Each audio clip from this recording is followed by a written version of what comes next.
ညဘက်တွေဖုန်းနဲ့ဓာတ်ပုံရတဲ့အခါမှာသုံးဝင်မဲ့နည်းလမ်းတချို့ကိုဒီနေ့ဗီဒီယိုလေးမှာမျှဝေပေးချင်ပါတယ်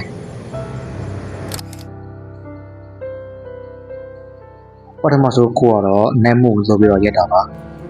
နိုင်မှုကိုဘယ်လိုချိန်နေမှာတိုးပြရမလဲဆိုတော့လက်ရောက်နည်းနည်းလေးပဲရှိတဲ့နေရာမှာနိုင်မှုကိုဆိုပြီးတော့ရက်တာကဓာတ်ပုံကိုပို့ပြီးတော့လင်းစေပါတယ်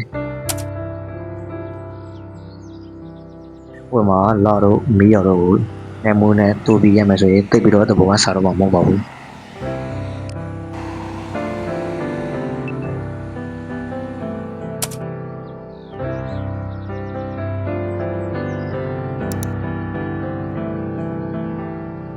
ခုလိုမျိုးလမ်းမှာရှိတဲ့မီဒီယာတွေကိုရိုက်မယ်ဆိုရင် exposure ကို short ပြီးတော့ရိုက်တာကဓာတ်ပုံကိုပို့ပြီးတော့သဘောဆန်စေပါတယ်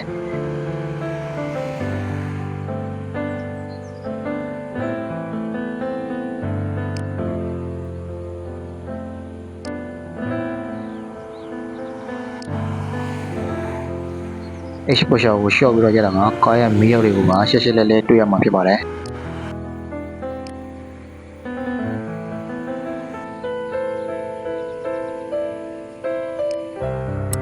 ဒီဗီဒီယိုလေးကအားလုံးအတွက်အကျိုးရှိမယ်လို့ထင်ပါတယ်